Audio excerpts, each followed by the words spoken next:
Hey, everybody. Welcome to Tattva Tuesday. This is Lindsay Warwick, the conduit on YouTube and Spotify, having the spiritual conversation interview series. Super excited this week having Alyson McKellar Clardy. She is the body, mind, and soul behind Magick Room Ministries. So super stoked to have her on the podcast this week. Hey, Alyson, what's up? Hi, Lindsay. Hey. I'm excited to be here. I'm so excited that you're here as well. I'm super stoked. I've felt drawn to you for a while now, and I had asked you to be on the podcast before we actually did any work together. And we've done some work together now, and it's so in alignment that you're on the podcast now.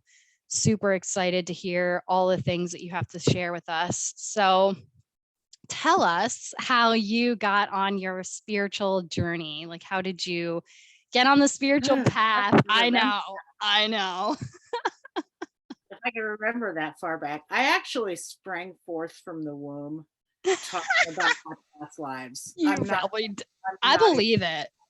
My mom tells a story where, and I don't remember this, but mom is very fond of telling this story, where we were riding in the car and all of a sudden, just out of the blue, I said, I'm reincarnating.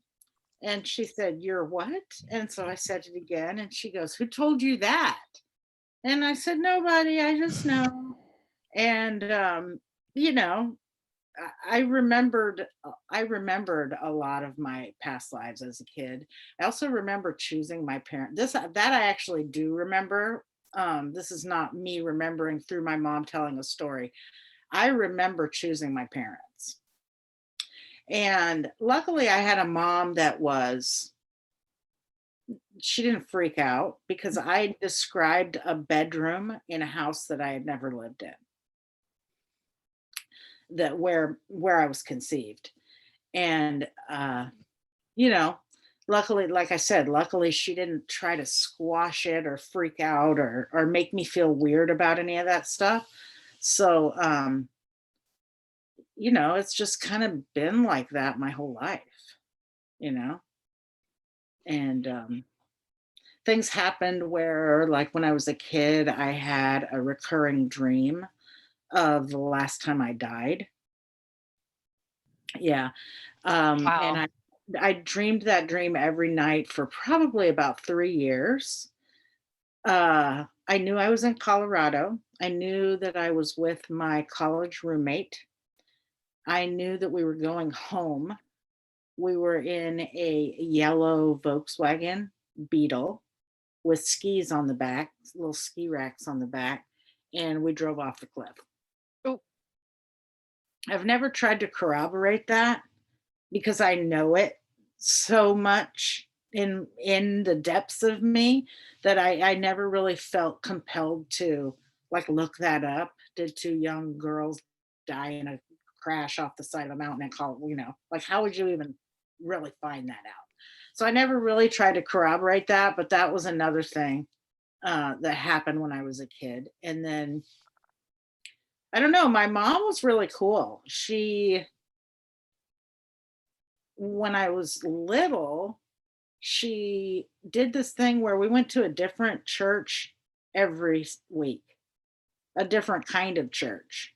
So we went to a Catholic church, we went to a Protestant church, and we lived in Southern California at the time. So there were all kinds of weird churches. So we went to a Catholic church, a Protestant church, a Mormon church, a Jewish temple. We went to the Moonies. We went to a Buddhist temple. I mean, across the board. So I like to say that my mom taught me how to be a pagan because, like I found something that was valuable in all of that. Mm-hmm. That's kind of where I'm coming from. It's been kind of treading this path my whole life. Yes, I think that is amazing. And it's so in alignment with kind of the whole concept behind the conduit and behind the Tattva Tuesday series. Like, you literally said that you went to all these different congregations and learned the spiritual paths, right? And all of it sort of culminates and leads to one. And so I love that that was your actual experience. That's kind of what, that's like my whole goal of this, is to just show that there are so many paths to spirit, to God. And I love that so much. Also, what is a Mooney? Never heard of that. I was really little when we went to that, and I think that might be a slang term. Okay. I think it's derivative of Hinduism. Okay. I don't really know. Like, I was really little, and yeah, I think it's a derivative of Hinduism. All right. I don't know. We had this church in Encinitas, California, and everybody just called it the Mooney Church, and it was this big kind of compound, and it had these high white walls, and it had these gold onion domes. It was a beautiful place, and the inside had all these gardens, and it was beautiful. But like I said, I was super little, so I don't really remember a lot about it. Interesting. So let's talk about, Magick Room Ministries. What is it? What do you do? When did you start it? Let's talk about that a little bit. Okay. Mhm. The reason for the name is when I moved in with my then boyfriend, now husband, I really came with nothing. I was in this life transitional period where I literally came with my clothes, my books, and my art supplies. I had nothing. And I liked it that way. Like, I had just moved back across the country from California, and it was, at the beginning, it looked like it was right around my Saturn return. So everything was just kind of like completely changing. So I didn't really have a lot of stuff, but I did have my art supplies because I have to make things or I just don't function properly. So I took all my art supplies into the spare room and I started setting up my studio, and he was just fascinated. Like, he was like, you can take a piece of wire and then 3 seconds later it's a butterfly. Like, well, I don't get you. Right. So he dubbed it the Magick Room because he said that I could go in there and take a pile of what looked like junk and turn it into something beautiful. So he called it the Magick Room. And that just kind of stuck. I love Uh, it. I love that. yeah. And he's a really good supporter of mine, and he gets me, Bless him. I right? love that so much. And I love how he said you could take something like a pile of junk and turn it into a masterpiece. It's like Yeah. you're an alchemist. That's what you do. You turn, and I feel like that's who you are too, as just having experienced healing with you and just the support following after. It's like you help people turn their pain and turn it into this gold. You're an alchemist, literally. I feel like I'm gonna cry. I'm gonna try to keep it together. Can't promise anything. I always cry. I just have such reverence and respect for you. And I just honor you, and I'm just so grateful for just the opportunity to be able to work with you. Let's talk about, I'm like, God, I want to talk to you about so many things. The past life stuff that you do, like obviously you have had this gift since you were a kid. And when did you start working with other people, like utilizing your gift? And if you want to talk about some of those experiences, of course, anonymously or whatever, would love to hear about that and how it's helped other people. Thanks. Yeah. And thanks for saying what you just said. Everybody likes to be gassed up a little bit sometimes. Me included. I'm being real. So When I was about 14, my mom and I went to a group, it was a transcendental meditation group. And we went every week, and the woman who facilitated it, her name was Wanda Day. And I was able to drop in very easily at a very young age, and I had very intense visions during these meditations. And she, Wanda Day, kind of started to encourage me to do what she was doing back then, and I just kind of ignored it. And I ignored it for a long time. I went, and when I moved back to California, I did I was doing craft fairs and Grateful Dead shows, and I love it. I was like doing all this magic stuff. Um, you know, somebody in a gathering I was in not too long ago said, "Oh, this is witchy." We used to just call it hippie, right? So it's that level of being in touch with, the universe and this change of the seasons and all that stuff. So I was always kind of involved in all that. And I would talk to people, like if they would say, I met this person and I felt like I knew them instantly, I'd say that's past life stuff. You guys have heard it before.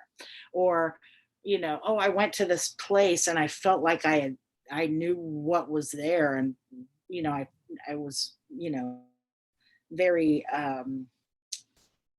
familiar with this place's vibrations. That's past life stuff, right? So I didn't start actually regressing people until I think it was 2018 when I started doing it. I received a hypnotherapy credential, and the entire thrust of why I got that credential was to do past life regressions. Mm-hmm.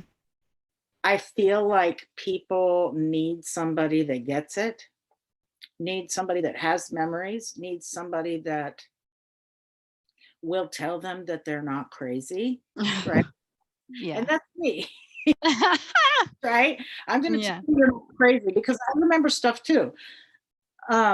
So I started in, I think it was about 2018. And at first, when I started, I thought that the stuff that I was seeing was mine,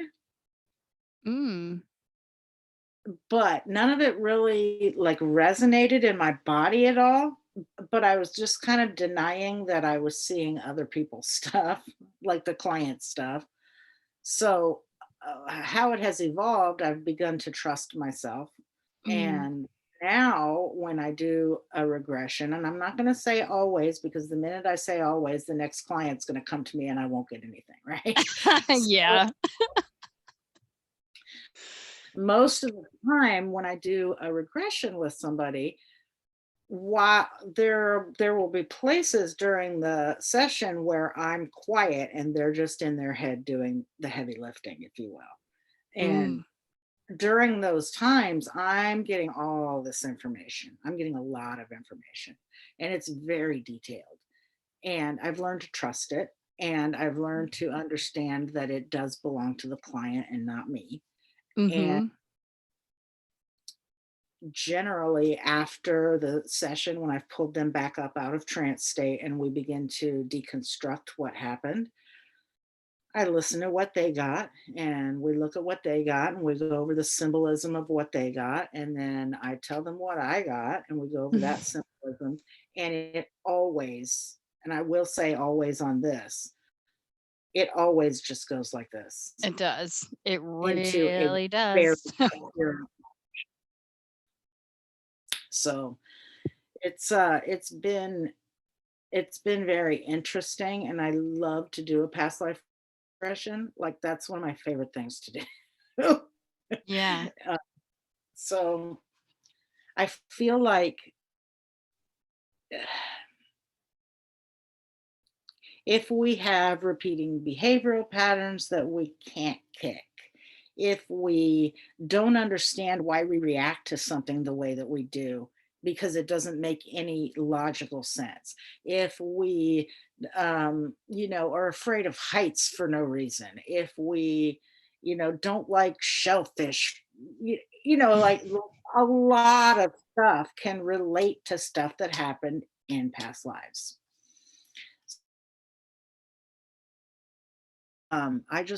Like it's to help people get unstuck. Like I Mhm. don't, I, it's to help people get unstuck. Yeah, I think it's amazing. I know you and I did not do a traditional past life regression, but you did put me in under hypnosis, and I'm able to go really deep as well.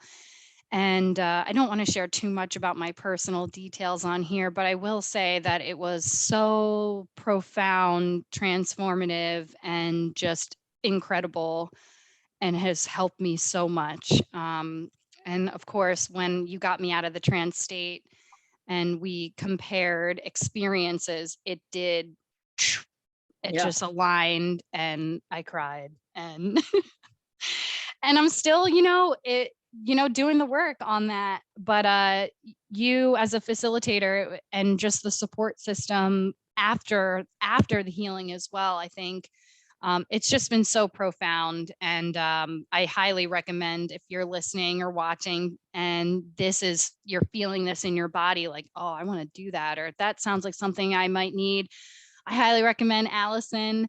Now, do you just do those in person, or do you also offer those sessions virtually? I do offer sessions virtually. I prefer to work in person, but really good, I've had some really good results virtually as well. Yeah, I imagine so.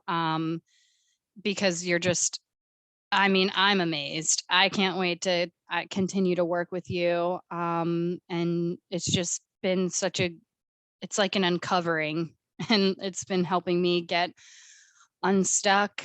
And I just really valued the experience, and I think it's amazing. And I think you should also teach hypnosis. Any plans Yeah, I for don't know. that? I don't have any plans for that at this point.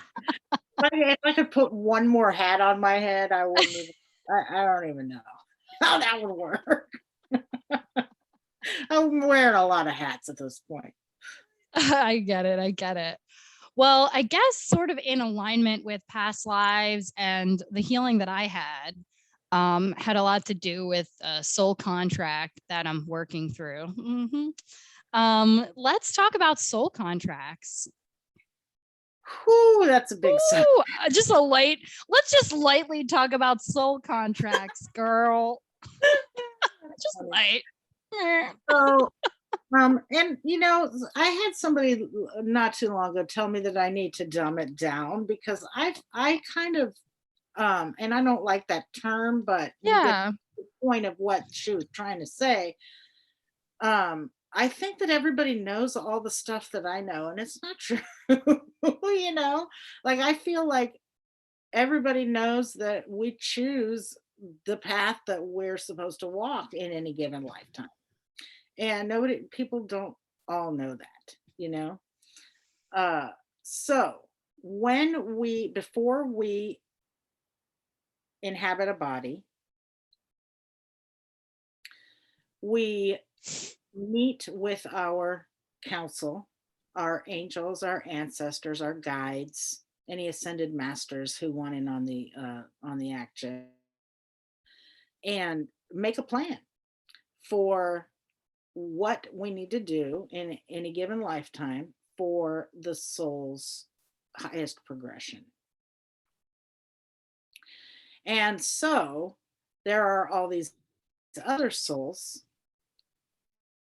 that kind of incorporate at the same time. So this is called a soul pod. Okay. So there's a group of souls that all kind of come in together at the same time, and kind of they're basically contemporaries. Um, Families do this together a lot. Close friends will sometimes be in your soul pod. Sometimes people you meet for 1 minute who say a sentence to you that changes the trajectory of your life is in your soul pod, right? Mm, So the soul pod gets together, and some of the people can already be in bodies. Some of the people can not be in a body yet. Time doesn't apply in that place. So it's hard to talk about because of that. But so the soul pod will come together and everybody kind of agrees. Like, for example, say you had an abuser who just, like, completely did all this horrible stuff to you when you were a kid or whenever. That person agreed to throw so that you can learn a lesson, right? Because when we're on the other side, we get it, right? We're made of love, we're made of light. And when you're in that place, nobody wants to be the bad guy, but we right. understand that we have to be sometimes. So we all just kind of make this group agreement that we're all just going to grow each other. Okay. And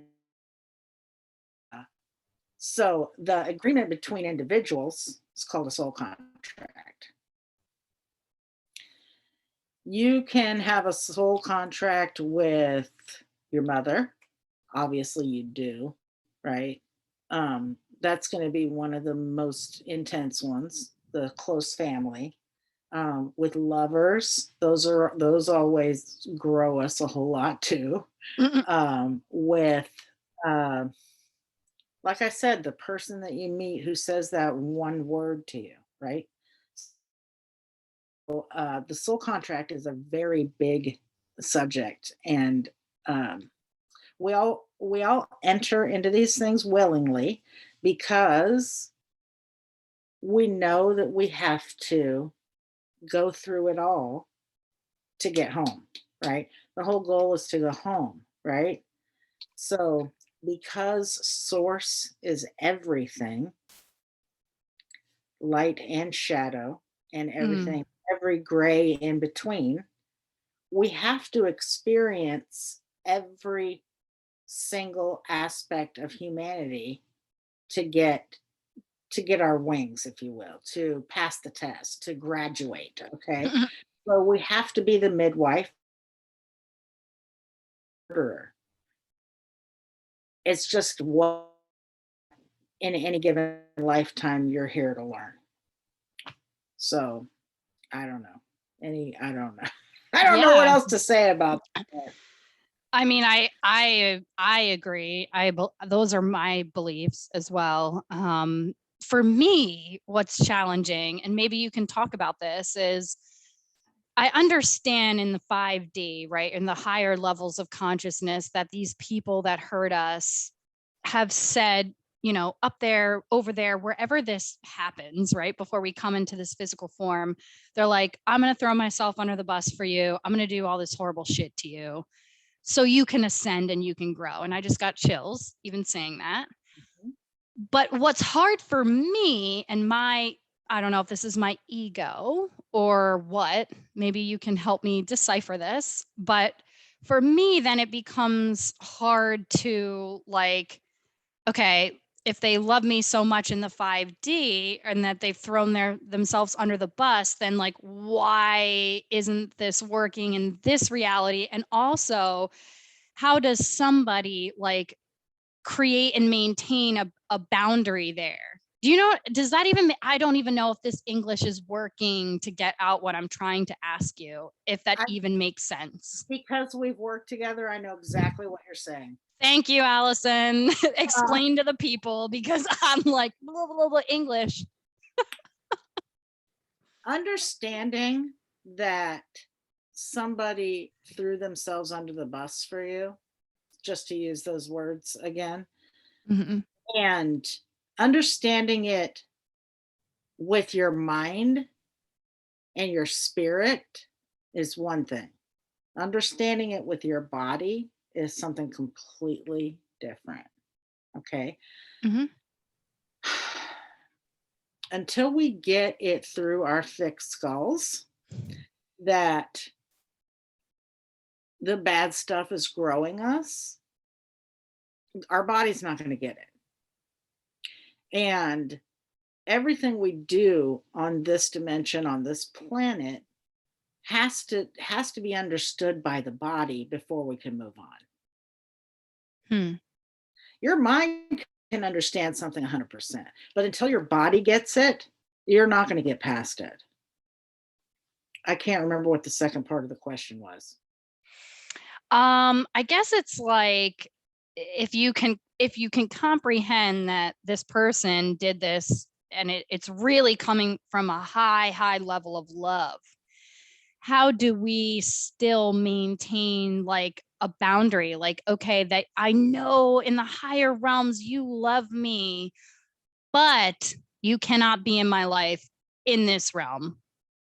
That's kind of what I'm getting at. I don't know if that makes sense of a question. No, it totally. That's what's coming out for the podcast. So maybe someone listening, this will resonate with them too. Maybe they're struggling with that too. I don't know. I'm sure a lot of people struggle with that. Yeah.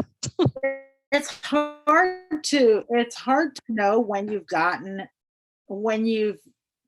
to the end of that workbook, right?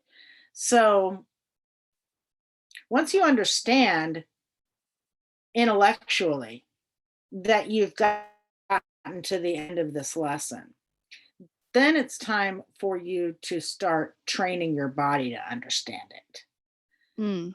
The best way we can do that is with radical self-love. Mm-hmm. Right? So, I want this person in my life, but they're bad for me. They're bad for you, right? So in order to love yourself, what do you need to do? You need to not have this person in your life. It's all about taking care of self first, because that's why we're here, right? Yeah. We're here for us as an individuation of source, as a fractal of God, to understand all the stuff, right? So,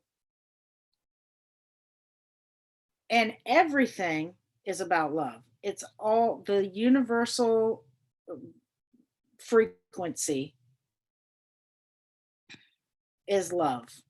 So if you don't love yourself enough to put that person aside, you're not getting the lesson. Yeah. Does that make sense? Yes. Like, you have to love yourself first. I'm sorry. You have to love yourself first. And you have to love yourself immaculately, divinely, fully, wholeheartedly, joyfully, like all the ways that you can love yourself. You have to love yourself first, because that's the whole lesson, right? Is how to live. Amen.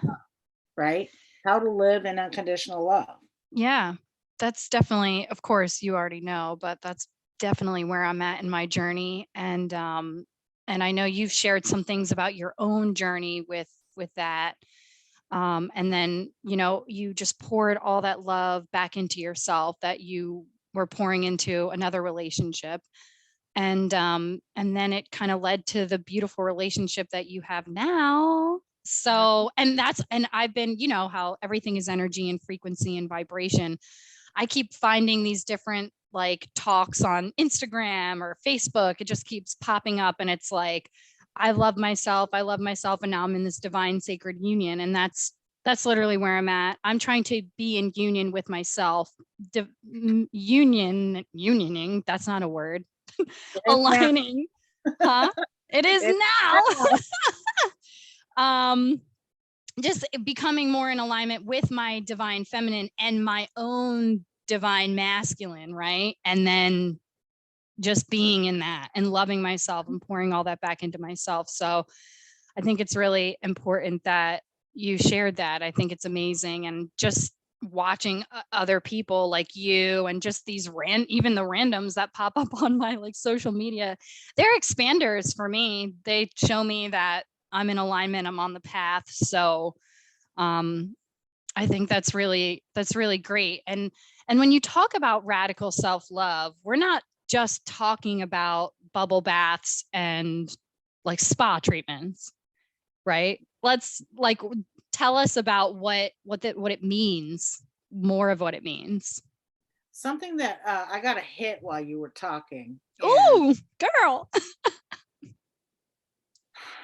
One of the things that I have come to understand about being able to receive divine union is it's kind of about service.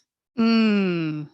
So to serve this other divine being, we have to be pouring from the overflow. Mm. So we have to fill that cup up for ourselves first. Yeah. Then once your cup is full and starts to overflow, that's when the frequency of being in a place to be able to serve another human being as your divine counterpart starts to, go out, and then that starts to come back. So and I absolutely love that. I think I heard Sarah say that one time too. I think like you can't pour from an empty cup, and you have to make sure that the cup is full, and like then and the overflow goes to the others that you can Yeah, give to. So I absolutely. really love that analogy as well. But what are some like self-love practices that you can talk about on here that you want to share that maybe you've done too? Okay, everybody's going to hate me for about 5 minutes. Nah, I'm not. I'm here for this. And everyone listening's here for it. I just talked about all this in my workshop that I did the other night. Oh, yeah. Self-love. Okay. Clean your freaking house. Yes. Especially your bedroom, especially your master bath. Put Mm-hmm. your laundry away. Make sure your vanity area is clean.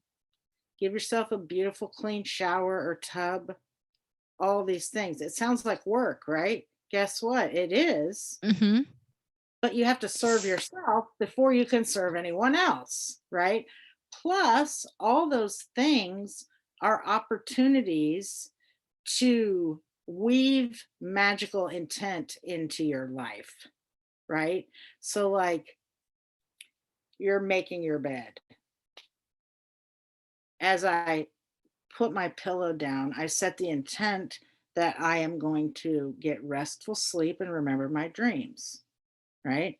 As I put my laundry away, I set the intent that I am going to be able to present my best self to the world so that I can serve to the best of my ability. Um, all the things give you an opportunity to build that intent into your life.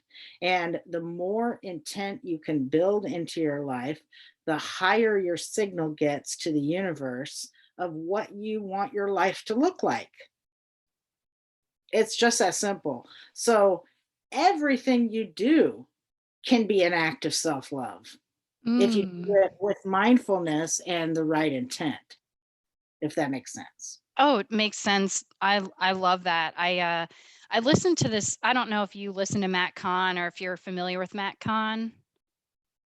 He did this intimacy and relationship talk a couple weeks ago, and it was really great. And he basically said what you just said, like, do everything as an act of service, like an act of service to God. Like even when you're washing the dishes, like even when you're making your bed, like live your life like a total act of service to God. he also talked about like living it as if like now if you're single, like living it like you are doing those things for yourself and for that person that's coming into your life. So it's basically what you just said, is doing everything with intent of love and service and showing up to the best of your ability, whether that's literally like cleaning the floors in your house or going out and teaching yoga classes or doing healings for people or working in the matrix or whatever you do, just do it as an act of service and an act of self-love. So I love that you said that. And I just, that's kind of where I got to with my healing with you, is like everything just came all the way back full circle to love, like went right back into that loving vibration and helped me to move some energy. So I love that everything is really all about, it's really all about love. Right? It really Like is. it really is like What we came here to learn. How to do that always and in all ways. and sometimes that means, right? That means doing the difficult things. Mm-hmm. Like, what's your thought about this? Has been coming into my brain the last couple of days, that nothing worthwhile is easy. Things that are worth it are hard. Can we talk about that a little bit? Like, it's been coming into my brain the last few days, maybe so we could talk about it on this podcast, but it's just something that's been coming up for me, maybe for other people as well. I think that by and large, that's true. I don't think it's wholly true. Mm-hmm. Sometimes things come easily because you're in a state of flow, because you are walking the right path, because you maybe have experienced this stuff in a past life. So you already know how to do it somewhere in your soul, right? Sometimes, if you are in true alignment with yourself and your purpose, things can be easy. Mm-hmm. Getting in alignment with yourself and your soul purpose is not freaking easy. Okay. And you have to constantly course correct to make sure that you stay there. Mm-hmm. If that makes sense. Mm-hmm. So, and the further out of alignment we get, the harder everything becomes. Like even putting the dishes away. You're like, why do I keep dropping forks? And like, it's everything, right? So I feel like, and nobody's I often tell people this when I'm teaching meditation, nobody is a 359th level guru. Okay. There's no such friggin' thing. So Right. you can't expect to, I know my life's purpose and I'm in alignment with what I'm supposed to be doing, so I'm good for the rest of my life. No.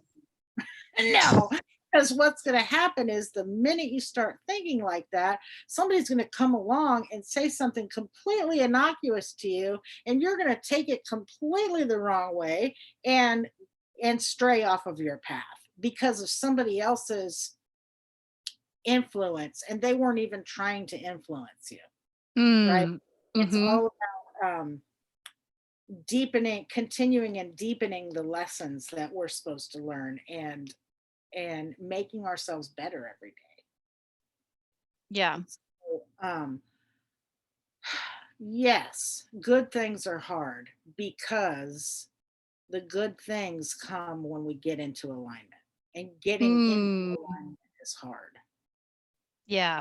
Okay. I like that. I vibe with that. Because I've thought about that. Like that resonates.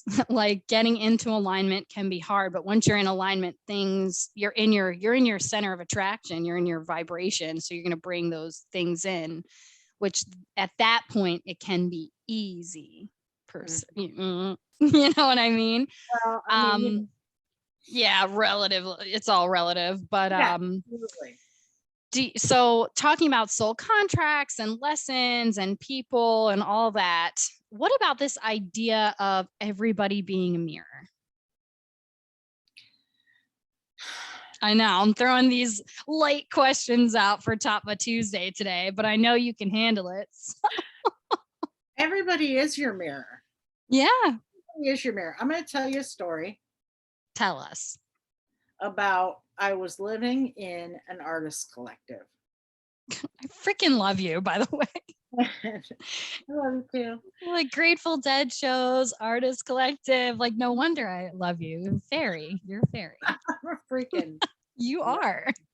But anyway, so I'm living in this artist collective, and none of us wanted to put our names on our food.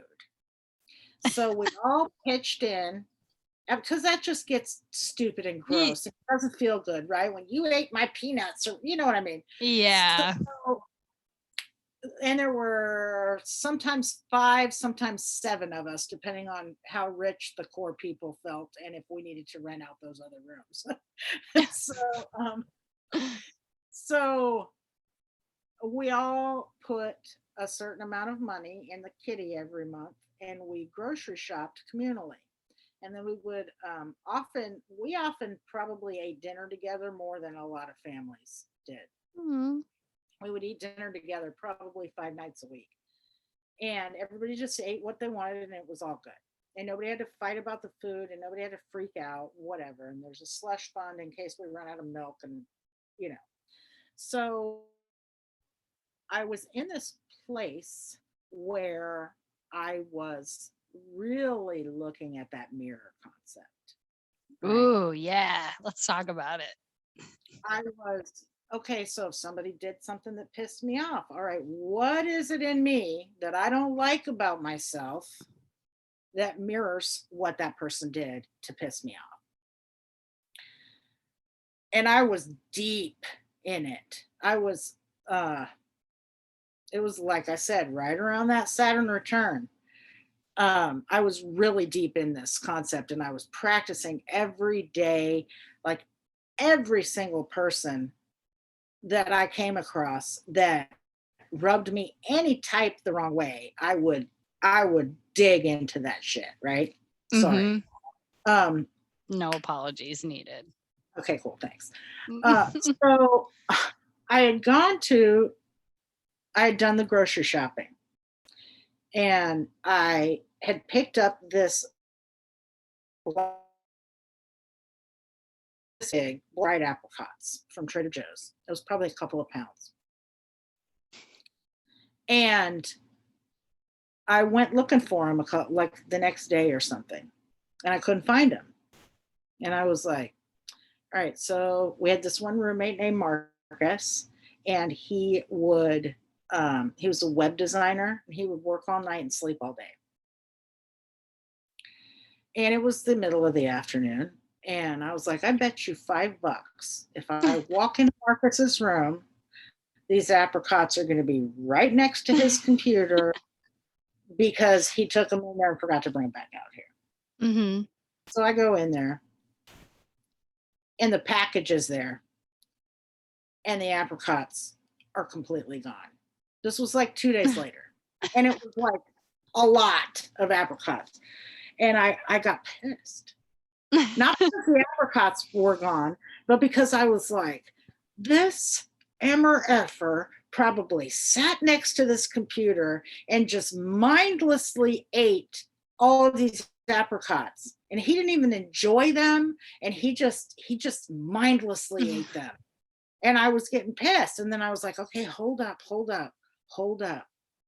What's going on with me? I do that with cigarettes. I never smoked another cigarette. Never. Whoa. Because something clicked, right? Like I saw the behavior in him and it grossed me out. And then I mirrored it back on myself and I saw the behavior in me and it grossed me out. So I never smoked another cigarette. Damn. That's deep. Yeah. And so I do believe that everybody's our mirror because we're all, like I said, fractals of God. We're all the same thing. Yeah, we are. We really are. And I love that you mentioned like the people that piss you off. Like you notice them.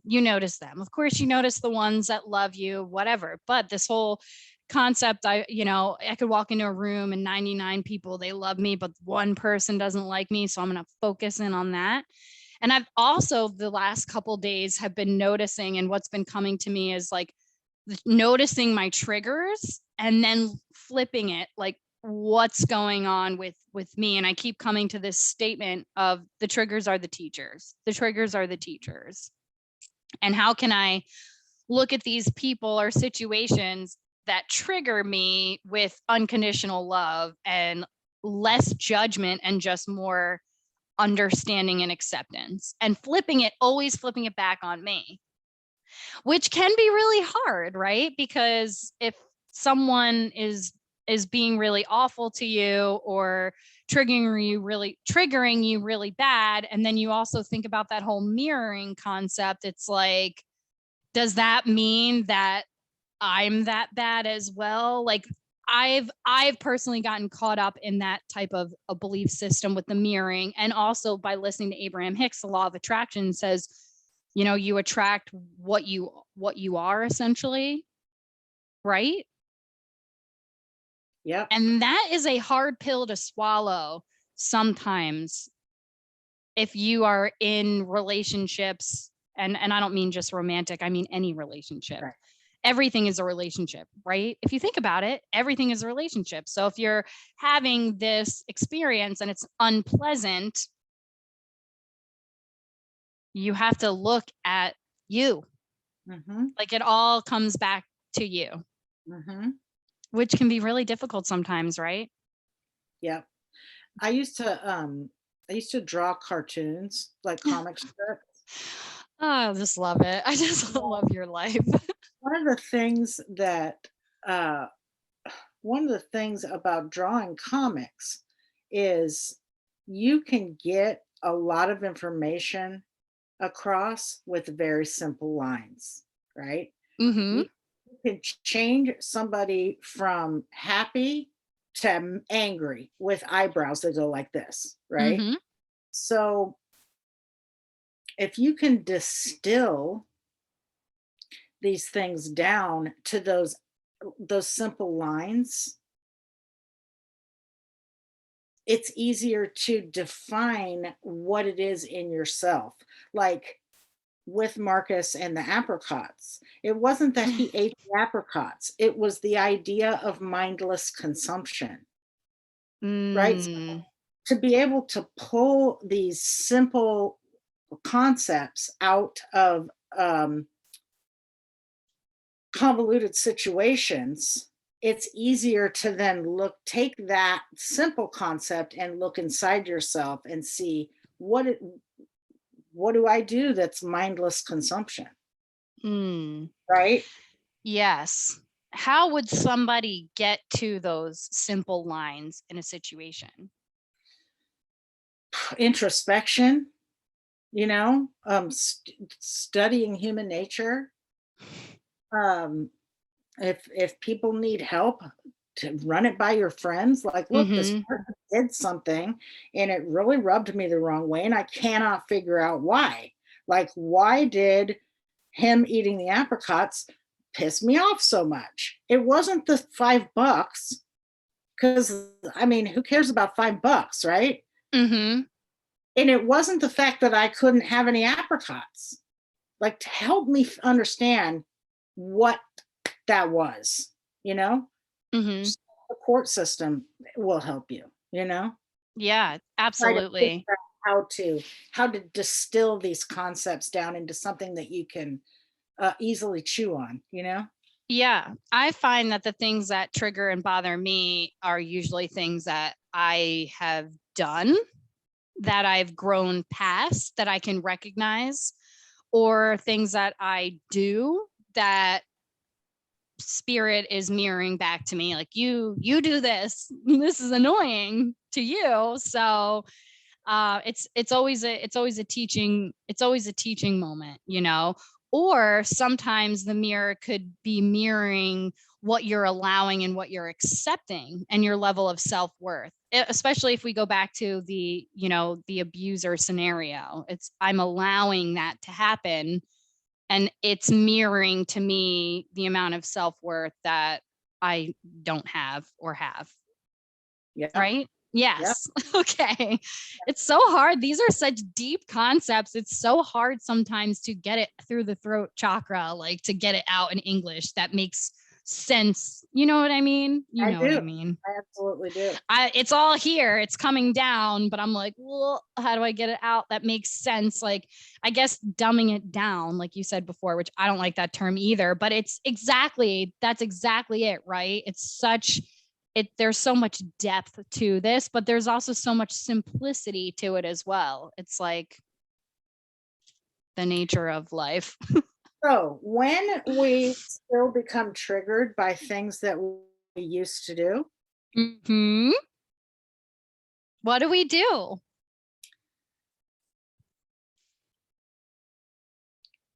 The where to go from there is to come into a place of gratitude for being in a place where you're not doing that anymore. Come to a place of forgiveness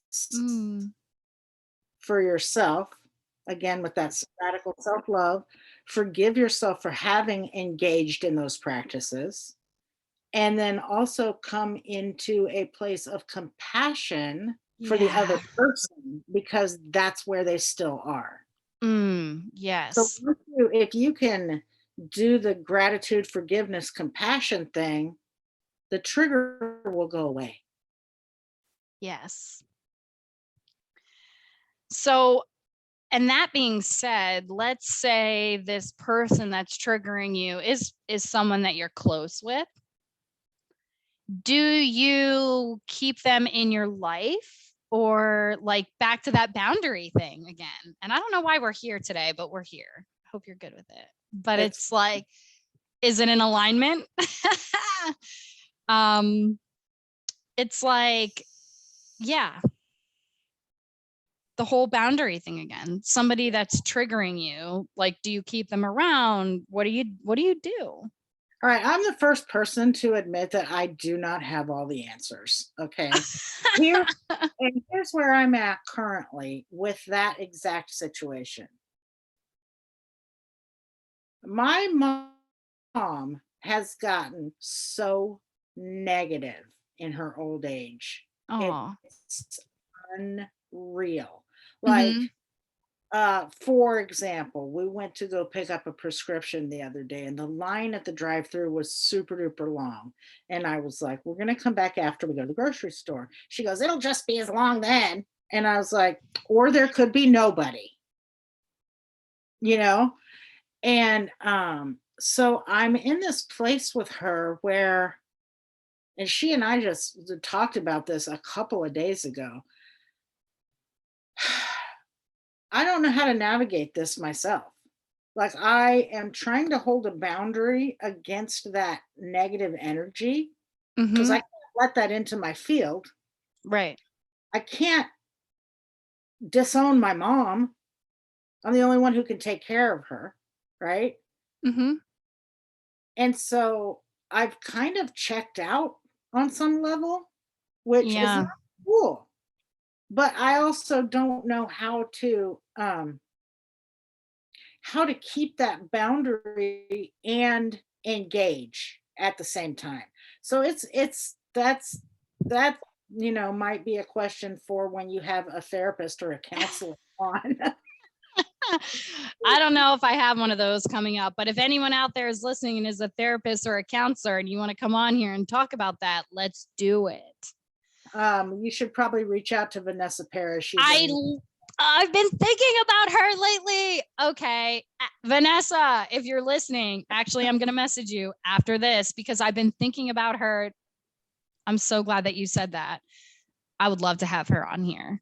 Yeah, she's amazing. And she could probably answer that question way better than I could ever dream of. It's okay. I guess like we're both experiencing that. And so maybe the collective, whoever is listening to this is experiencing that as well. And so they won't feel alone in that. Yeah. Damn, we are coming up on the hour, but there's one last, I know, right? We could talk forever. You're welcome to come back on for part 2. And I'm just enjoying this so much. The last question that I have, because we talked about soul contracts, and I feel like this is all like, it's all relevant, everything that we've discussed so far. How do you feel? How do you know when a soul contract, I just combined those words, has expired? Ooh, that's a big one. I know. And we're definitely coming up on the hour in 3 minutes, but whatever. I want to know, since you've done so much work with past lives and all of that, if you have a concept of when is that, when is it done here on this plane, on the earth plane? The short answer is when you can think of that person, be around that person, talk to that person, and it doesn't pull on any of your energy centers anymore. Ooh. Right? Yeah. If you can, especially if it's a tumultuous relationship, right? If you can interact with that person's energy and it doesn't pull on you anywhere, Mm-hmm. you know that you're done, right? Getting to the place where the lesson has been learned is not always the same place as where the contract has expired. If that makes sense. What do you mean? We can learn the lesson mentally, right? We can learn the lesson on a soul level, but until our body gets the freaking memo, it's the contract is not done. So, like I said, get to the place where the lesson has been learned, so you can sit there and go, okay, well, this person came here to teach me this. But if your thought is, oh, but whatever, and you're not done, if that makes sense. So you can get to the part where the lesson is intellectualized, but that doesn't mean that it's done until it's done from your body. Yeah, because we're here on this plane, on this planet, in this. Yeah, like in this 3-dimensional place. Yeah. Right? Yeah. For a reason. Mm-hmm. It's to navigate the density of being in the 3-dimensional plane and having a body and all that. So these low, slow vibrations of the body, especially the root chakra, Mm-hmm.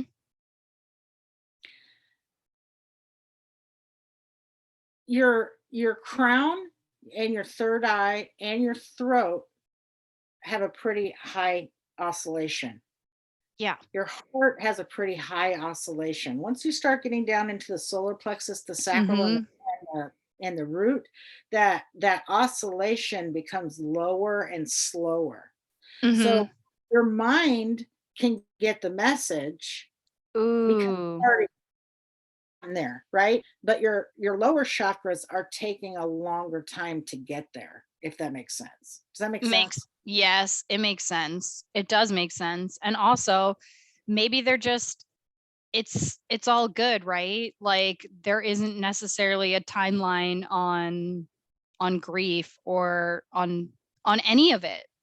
Time's not even real. But anyways, that's a whole other podcast. It is. It literally is. We could probably talk about that for a really long time. I guess just feeling your feelings and being where you are, it's all part of it. Yep. We don't have to have all the answers. I don't, you don't. Nobody really does. What we do have to do, we have to sit in our shit. Yes. We have to feel it to heal it. Yeah, they say feel it to heal it. Yep. Yep. Yeah. But it's so true. It's like, but it's real. It's real. Alyson, I have loved this conversation so much. And I just, yeah, I appreciate you. And how can people connect with you if they'd like to book with you or talk to you? What are the outlets to reach you? So my Facebook page is Magick Room Ministries. Magic with a K, y'all. With a K, that's correct. Magick Room Ministries. I don't really do a lot of other social media. My phone number is posted everywhere. So just call me. And unless it says spam risk, I answer the phone if I can. So, just reach out and, you don't have to hire me to do a session. I will be glad to talk to you. I just want to say that, I can't say enough good things. You've been so supportive through my process, even when I didn't know what the process was. And you did speak to me and we ended up doing what we thought we were going to do in the beginning anyway. And you've just been a great support after as well. And I just think you're such a light and such a guide. And thank you so much for doing this with me today. I hope everybody enjoyed the conversation. And just super excited. You should definitely come back on the podcast. We could talk about time and all that.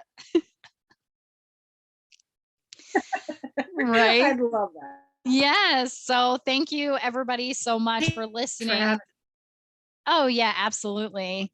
Thank you so much to everybody listening or watching, however you're consuming the information. Please reach out to Alyson if you felt any pings or just felt it in your body listening to this. And I hope you all have a beautiful rest of your week. Thank you.